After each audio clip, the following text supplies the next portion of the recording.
नमस्कार, मैं हूं सोनिया शर्मा और आप देख रहे हैं द फैक्ट इंडिया न्यूज़। आज हम लोग यहां पर और देख रहे हैं वरुण सर भी मेरे साथ हैं। हम लोग आज यहां पर टोडा भीम में आए नरेश मीणा का जो मुद्दा उठ रहा है, जो आंदोलन यहां पर लड़ा जा रहा है उसके लिए। यहां पर काफ़ी लोगों से सर ने भी और मैंने भी, हम सब ने मिलकर बातचीत यहां पर की है।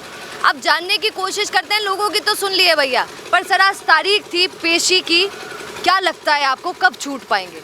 देखिए, नरेश मीणा के रिहा होने के लिए प्रेशर हर जगह से बनाया जा रहा है।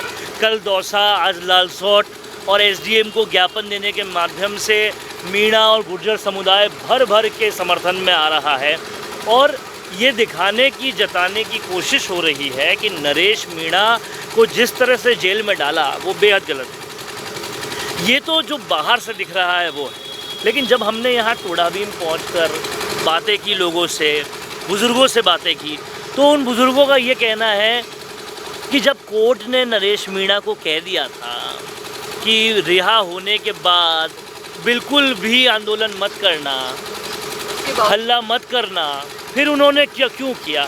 क्यों नहीं उन्होंने किरोड़ी लाल मीणा से सीखा कि जब वो भाजपा छोड़े थे, एनपीवी में आए थे, तो कोई ऐसा आंदोलन, कोई ऐसा हल्ला नहीं किया और उसकी वजह से वो चुनाव भी जीते।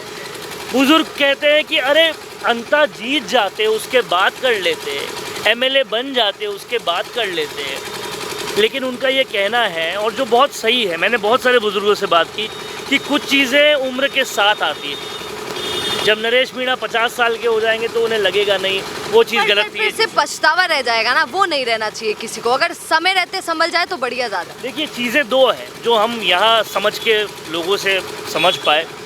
एक चीज़ है गद्दी पाना, जनप्रतिनिधि बनना, और दूसरी चीज़ है इतिहास बनाना।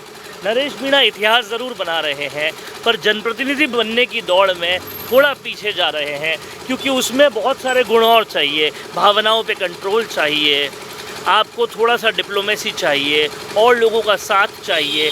वो चीज़ नहीं अभी हो पा रही, लेकिन जनता का साथ भर भर के मिल रहा है। अब देखना ये होगा, जिस तरह से यहाँ हमने बड़े बड़े होर्डिंग्स देखे, इंकलाब की बात होती है तो नरेश मीणा की बात होती है, भगत सिंह की बात होती है तो नरेश मीणा की बात होती है।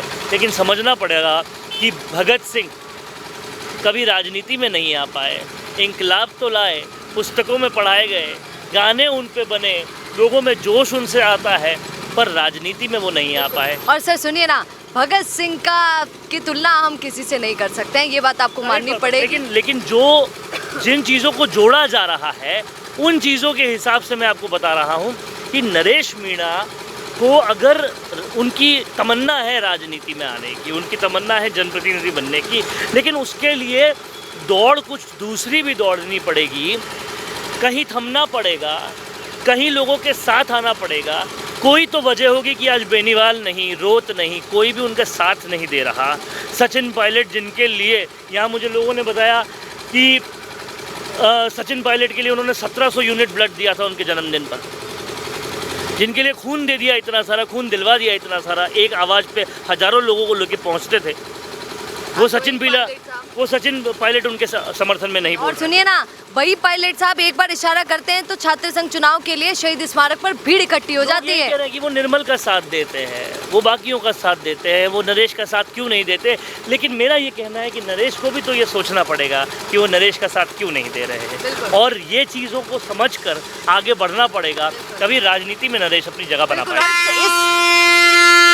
देखिए भैया, हम ऐसी जगह बैठे हैं, इस चर्चा को ख़त्म करेंगे। अंतिम सवाल मेरा आज यहाँ पे रहे, और आपको बता भी देती हूँ, सर्व समाज एकता जिंदाबाद की यहाँ पर बात चल रही है। आज मैंने ये बहुत नोटिस किया सर, इससे पहले आंदोलन का इतना पता नहीं, पर आज वाले आंदोलन में ये पोस्टर सब ले लेके घूम रहे हैं। नरेश मीणा का भी कम है, पर सर्व समाज एकता जिंदाबाद का ज़्यादा। मीणा का कहीं ना कहीं आज की डेट में जो मोटिव है वो है भी यही कि गुर्जर, मीणा, पिछड़े सब उनके साथ आए, और बिना उसके वो जीत भी नहीं सकते चुनाव, क्योंकि पूरे ईस्टर्न राजस्थान में 30-35% का आंकड़ा है मीणाओं का। उसके अलावा अगर आपको चुनाव में आना, उसमें भी कंपटीशन है, तो आपको गुर्जर भी चाहिएंगे, दूसरी जातियां भी चाहिएगी। तो वो एक कोशिश है, वो कोशिश को यहाँ पर सार्थक करने की प्रयास हो रहा है। अब देखना ये होगा कि वो कब तक प्रयास होता है, क्योंकि यहाँ बात यह है कि नरेश मीणा को रिहाई की मांग तो हो रही है, लेकिन नरेश मीणा की ज़मानत अर्जी नरेश मीणा खुद नहीं कर रहे, क्योंकि अगर वो जमानत अर्जी करेंगे तो वो आरोप पुख्ता हो जाएगा उन पर। बिल्कुल मैंने किया है ना? जमानत तो सर हो भी सकती है जल्दी। हाँ, पर रिहाई में दिक्कत है। हाँ, तो रिहाई में दिक्कत है, और कहीं ना कहीं कोर्ट के इतने स्पष्ट आदेशों के बाद कि ये तो आदतन अपराधी है, नरेश मीणा को कहीं डिप्लोमेसी लानी पड़ेगी, उसके बिना काम नहीं होगा। और सुनिए ना, 16 तारीख को जन्मदिन भी है नरेश मीणा का, तो अब देखना ये होगा कि जन्मदिन से पहले बाहर आ पाते हैं भाई साहब या नहीं। पर आप ऐसे जुड़े रहेगा द फैक्ट इंडिया। बाहर नहीं आए तो विधानसभा भी आउट होने वाली है अगस्त के आखिर में, वहाँ पे कहीं ना कहीं बड़ा प्रदर्शन हो जाएगा, और इसको देखते हुए सरकार को कुछ ना कुछ करना पड़ेगा, क्योंकि एक प्रदर्शन तो मार्च में रोक दिया था, लेकिन अगर दूसरा हो गया अब तो वो शायद नहीं रोक पाए। बिल्कुल, पर आप ऐसे जुड़े रहिएगा ऐसी खबरों के लिए द फैक्ट इंडिया न्यूज़ के साथ। नमस्कार।